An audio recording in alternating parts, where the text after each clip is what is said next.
Okay, and I just dropped one of the caps. But anyway, uh, this video is about Dean's style connectors.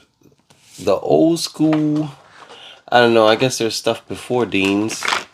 I was a real big Dean's fan. Dean's Ultra Plugs came in 2 packs if you had batteries, or came in a male and a female if you had other setups. They started making knockoffs of it. I got blue ones, I got black ones.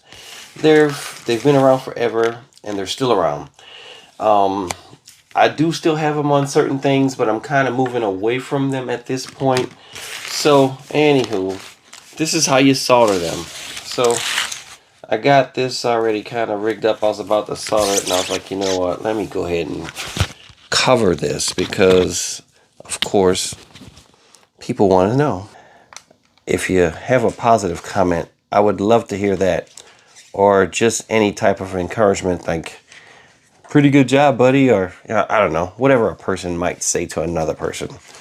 Congratulatory for doing a good job at something. So I'm gonna get my flux.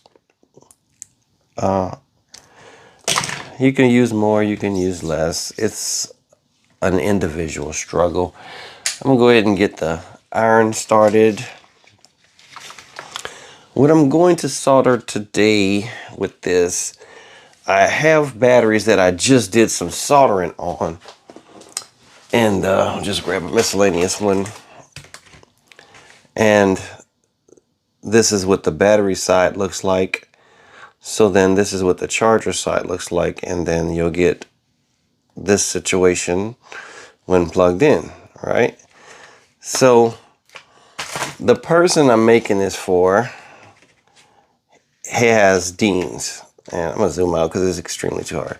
His charger has these little barrels and bananas, and I had this adapter already made from who knows when. So now I need a Dean's, this end to stick this into, and I want this to ultimately end up being able to charge his new E-Flight stuff. So I got that situation. So I'm gonna get an appropriate amount of wire stripped, and this is some really small wire, but it's just for his charger to, you know, adapt it from one to the next. So I don't need super 10 gauge wire just to do an adaptation for charging your high ampers on, you know, discharge or flight and stuff, not necessarily on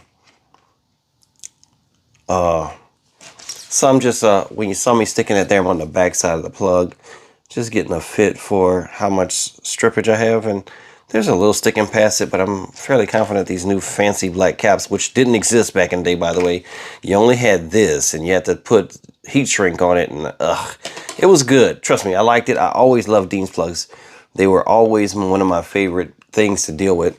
So the one at the T style is your positive, and some people just solder it onto the back side right here. Oh, no focus. Right here, and you could do that especially with bigger wires, but these are really small wires. So I'm gonna go ahead and get this set up. My soldering iron is ready. I'm going to try to dig around here. Well, first things first, I'm gonna feed this on, and I have soldered many things and forgot to put this on. Which ultimately, what I'm telling you is you end up having to desolder and start again. So, anywho, I'm going to, sorry, I'm getting the wire lined up like it's about to get on there. I'm going to get that kind of flux on there, and then I'm going to put a puddle and get away.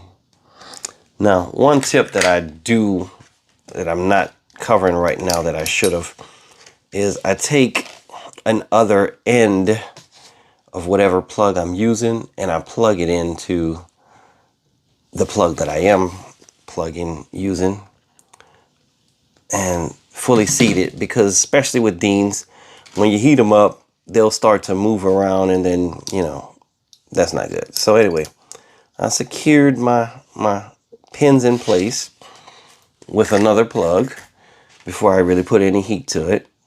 So now I'm gonna get that molten again, put a little more. All right, I'm satisfied with that.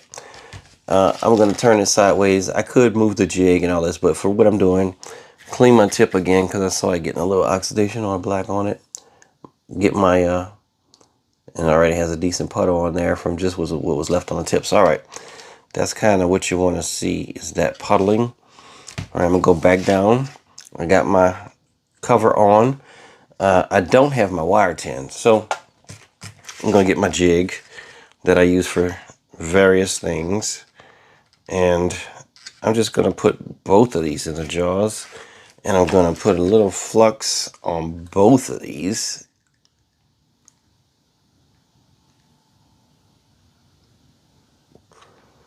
And I'm just a lifetime RC guy.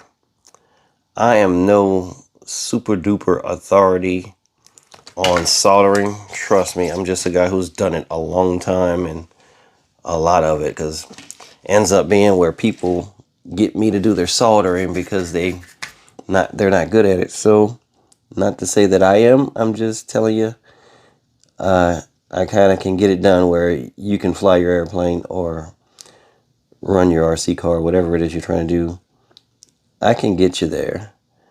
So my last job that I did with the solder iron was kind of hot for this, but I'm getting in and out pretty quick, so I'm not too concerned. So anyway, my wire jig is what I normally use that for, is what you just seen me use it for. I'm trying to position this so I can get it for you. Clean my tip one last time. I am going to put the solder iron on the wire, and then I'm going to touch it to the puddle that I created on the terminal itself. And once they are molten together, I gotta hold it till it dries, because otherwise it will come off. But then you get that where it's like completely welded together, and you see a nice smooth seam where the two metals molten and stick together. All right, let's see if I can pull this one off. I'm going to change it because it's hard to show you. So I'm going to stick this in here so it's sideways, backwards of the way my soldering iron is coming, but I'll see what I can do. All right, so once again, I'm going to put this on the top and let it start melting the wire. I'm going to put that soldering iron at the bottom in between the two. Then I'm going to work the tip of the soldering iron out and hold it, and now it's done. So, of course, always turning my iron off in between things. And now that it's off, I'm going to show you my joint. So, there you go. My iron is, like I say, was set up for an extremely larger diameter wire before, so it's actually too hot for what it is, but it made for a good joint. You just got to kind of be careful that you don't burn things up. And then you can slip on your cover, and I can remove my pin migration stopper, which is another Dean's plug. And it's not really even hot. So usually these will be super hot from the solder joint, but the fact that I was in and out so quick, it's not. So now what I have is this plugs into most of the chargers. He's got like an older school charger. And then this will plug into here. And now he can charge his. I'm going to make sure that these two aren't touching. All right, and he can plug in his EC3. Bloop, charge. That's it for Dean's. Thank you. Please make a comment. Let me know how I'm doing.